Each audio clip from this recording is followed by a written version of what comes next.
اللهم إني أفتتح الثناء بحمدك.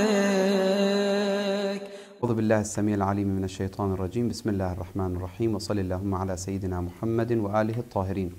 اللهم صل على Muhammad wa ala Muhammad. La question qu'on va voir, Inch'Allah, ensemble, bien sûr, on ne va pas détailler complètement cette question parce que ça demande beaucoup de temps et beaucoup de questions doivent être répondues pour détailler cette question. Mais rapidement, Inch'Allah, ensemble, dans notre échange, on va voir pourquoi les chiites, réellement, c'est quoi la raison que les chiites, ils font sujoud ou ils se prosternent sur une pierre qui s'appelle turba. Ou des fois, des chiites, ils se prosternent sur même pas une pierre, des fois ils mettent des morceaux de natte en feuilles, de palmier par exemple, ou d'autres choses. Ça veut dire qu'ils n'acceptent pas finalement de se prosterner sur les tapis ou sur des choses, des nourritures ou sur les vêtements, etc., etc. Donc cette question, pour commencer, on commence avec un hadith de Rasulullah sallallahu alayhi wa sallam, en sachant que les chiites, chez les chiites, ce n'est pas obligatoire de faire sujoud absolument sur turbat et l'imam al-Hussein. Ça, c'est une idée qui n'est pas correcte, qui n'est pas exacte. Parmi les choses sur lesquelles on peut faire sujoud, on peut se prosterner, c'est turbat al-Hussein sallallahu alayhi. Mais ça ne veut pas dire qu'autre chose, on n'a pas le droit. Justement, c'est ce qu'on va voir ensemble. Le hadith de Rasulullah sallallahu alayhi qui est mentionné dans le Bukhari, dans Muslim, Sunan al-Nasa'i, Abi Daoud, At-Tirmidhi, Musnad Ahmad et autres, il dit « Ju'ilat li al-ardu masjidan wa tahura » La terre est pour moi comme lieu de prosternation et lieu de purification. Je ne sais pas, est-ce que purification sec, ça s'utilise, je me rappelle, c'est le terme qu'on utilise pour tayammum. Pourquoi? Parce que tayammum, ça se fait que sur la terre. Et donc, ju'ilat li al-ardu, la terre pour moi. Donc, il y a deux choses ou deux utilités, si vous voulez, dans ce hadith. Hadith, dans toutes ces sources. Quand on réunit entre les deux points, on comprend que les deux actions doivent être accomplies sur la terre. Que ce soit at-tahur, qui est une sorte de purification sec ou ablution sec, si vous voulez, tayammum, et que ce soit le premier point, makan al-sujud, masjid, ça veut dire mahall al-sujud, le lieu de prosternation. Bien sûr, vous allez dire aujourd'hui, al-masjid, on l'utilise pour dire mosquée, mais à la base, al-masjid makan al-sujud. Masjid, à la wazn maf'al, c'est le lieu de prosternation. Ça, bien sûr, il y a d'autres hadiths, mais j'avance avec ce hadith. Premier point, kalimatu masjid, c'est le lieu de sujud.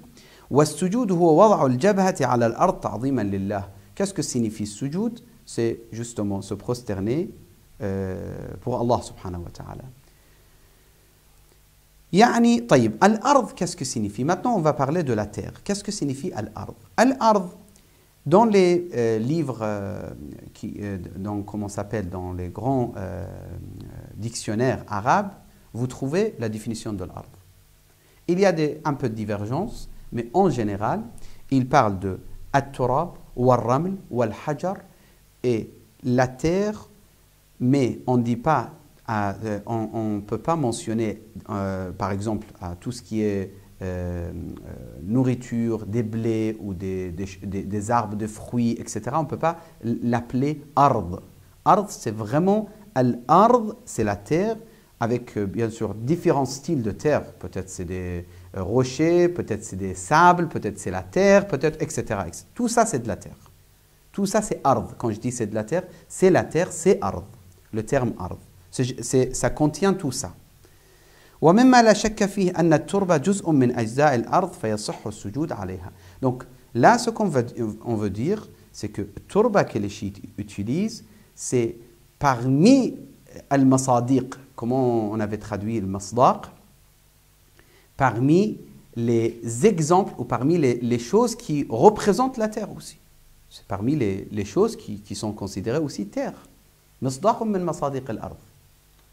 Quand tu dis turba ou hajra, et d'ailleurs aujourd'hui, il faut le mentionner, il y a beaucoup de chiites qui font sujoud sur des petits nattes, comme je vous ai parlé tout à l'heure.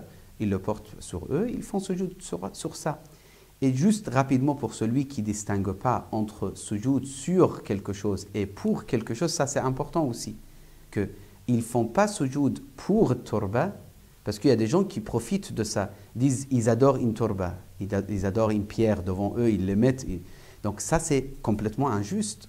Et complètement, j'ai entendu certains savants des écoles sunnites, vraiment je les respecte parce qu'ils ont mentionné que c'est injuste de dire aux chiites ou de croire que les chiites, ils adorent la turba. C'est injuste. C'est comme si tu dis à un sunnite, tu adores la tapis sur laquelle tu pries. Bien sûr que non. Il prie sur une tapis. Il prie sur une turba, etc. etc. طيب. ومما لا شك فيه أن التربة جزء. روى عبد الرزاق عن خالد الجهني قال رأى النبي صهيبا. Notre noble prophète, ce hadith, il est mentionné dans Kanz al-Ummal. Le prophète, il a vu Suhaib, un de ses compagnons, yasjud ka'annahu yattaqi turab. Quand il faisait sujoud, comme s'il se protégeait de la terre. Yattaqi turab. فقال له النبي ترب وجهك يا صهيب. Au contraire, tarrib wajhak, ça veut dire mets bien ton front sur la terre. Tarrib, c'est une sorte de, comment dire, un peu frotter, ça veut dire bien faire vrai sujoud sur cette terre et laisse ton front toucher la terre si vous voulez. Et comme vous le savez très bien, quand on dit tarrib, nous dans les études, on voit que le terme tarrib, c'est amr, sirat al-amr ou pas? Sirat al-amr, c'est très important ici. Maintenant, ici, on l'a pris pour l'istihbab. On n'a pas pris pour ses recommandations. At-tatrib. Le fait de faire ce que Rasulullah a dit, c'est mustahab. On n'a pas considéré wajib. Mais vous voyez, c'est l'importance de déjà sujoud et ta'fir bit-turab. Maintenant, on va voir l'autre hadith. Aussi encore de notre noble prophète, sallallahu wa alayhi, li Abi Dharr, al-ardu laka masjid. فحيثما أدركت الصلاة فصلي. Donc la terre est pour toi, c'est pas une mosquée. La terre est pour toi est un lieu de prosternation. C'est ça. Donc tu peux faire sujoud, sauf si la terre il est impure, là c'est haram. Quoi que ce soit sable ou terre, quoi que ce soit. Si c'est impur, ça c'est autre chose. Parmi les conditions de mahall al-sujoud, c'est absolument la pureté de lieu de sujoud. Ça c'est, il n'y a pas de doute dessus. عن جابر بن عبد الله الأنصاري قال كنت أصلي مع رسول الله صلى الله عليه وآله وسلم الظهر. Donc midi, il fait chaud et c'est normal. Et peut-être celui qui n'a pas visité les pays de Moyen-Orient ou en Afrique en été, il ne comprend pas qu'est-ce que ça veut dire la chaleur. Mais vraiment, la chaleur, vraiment, ça brûle. En fait, la terre, ça brûle. Si tu n'as pas de chaussures, des fois, tu ne peux pas marcher. Tu ne peux pas marcher. Non, ça fait mal. Ça fait vraiment mal. Tu dois courir. Donc, il dit كنت أصلي مع رسول الله صلى الله عليه وآله وسلم الظهر فآخذ قبضة من حصى في كفي. Je prenais un peu les pierres dans mes mains, les petits cailloux dans mes mains, fi kafi li tabrud, pour que ça refroidit un petit peu, hatta asjud alayha, pour que je puisse faire sujoud dessus après. Min shiddat al-har, tellement il faisait chaud, tellement c'était chaud. Donc c'est la question, si le fait de se prosterner n'était pas obligatoirement n'était pas obligatoire sur la terre, pourquoi il n'a pas fait sur ses vêtements? Il pouvait facilement mettre son abaya ou ses vêtements et de mettre et faire sujoud dessus. Donc, لو كان السجود على الثياب جائزا لكان أسهل من التبريد. Il pouvait ne pas faire des efforts, autant d'efforts. Encore un autre hadith de Imam al-Sadiq alayhi salam. Là, jusqu'à là, c'était dans Musnad Ahmad, le hadith que je viens de mentionner. Et l'autre hadith, comme je vous ai dit, je donnais déjà les sources. Ala kulli hal, l'imam al-Sadiq alayhi salam, là, c'est une question de... Maintenant, on s'adresse à celui qui nous pose la question, pourquoi Turbat al-Hussein? Pourquoi vous faites sujoud sur Turbat al-Hussein? Et même, ils ont inventé que, parce que c'est mélangé avec le sang de Imam al-Hussein, donc ils adorent Imam al-Hussein, ils font sujoud. Ça, tout ça, c'est pas scientifique, c'est pas juste, c'est pas logique de parler de cette façon.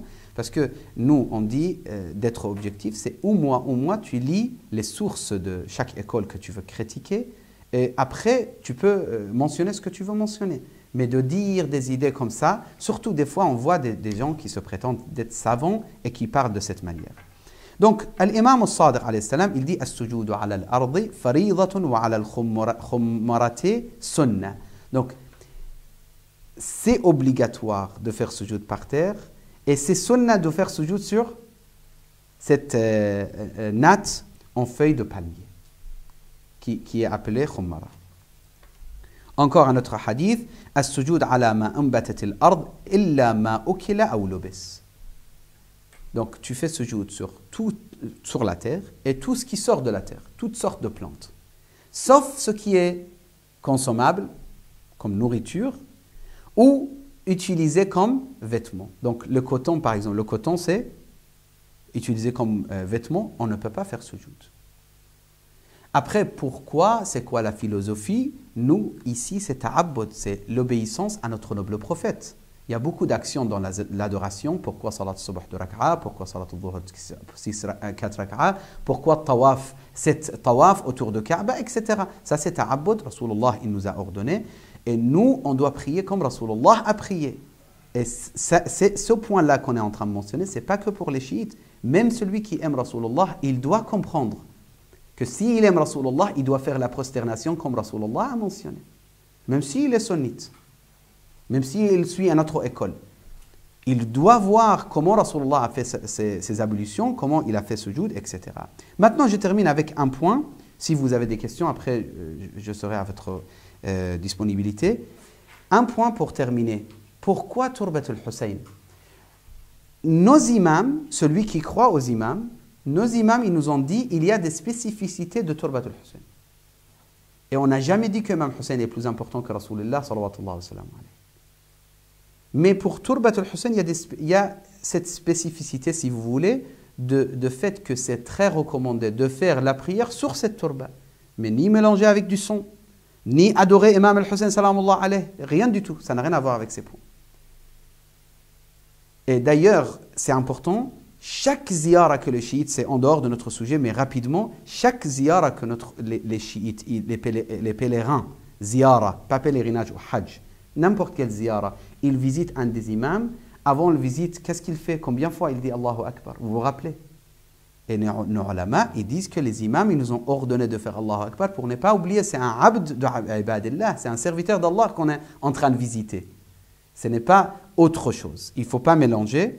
Donc, celui qui croit au imam al-Sadiq, il va croire au fait que Turbat al-Hussein, c'est préférable. Celui qui ne croit pas à Imam Sadiq, il ne connaît pas Imam Sadiq, au moins il connaît notre noble prophète en tant que musulman, il doit comprendre que as-sujoud, il faut que ça soit sur la terre, ou bien natte, ou bien tout ce qui sort de la terre, mais ça ne doit pas être ni consommable, ni utilisé comme vêtement.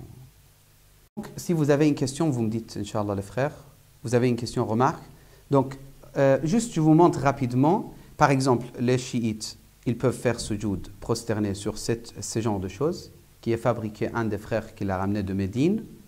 Il m'avait dit que quelqu'un de sa famille, il l'avait fabriqué de Médine, pays de Rasulullah, Ardu Rasulullah. Même le monde entier, il est honoré par notre noble prophète, mais je parle de Médine.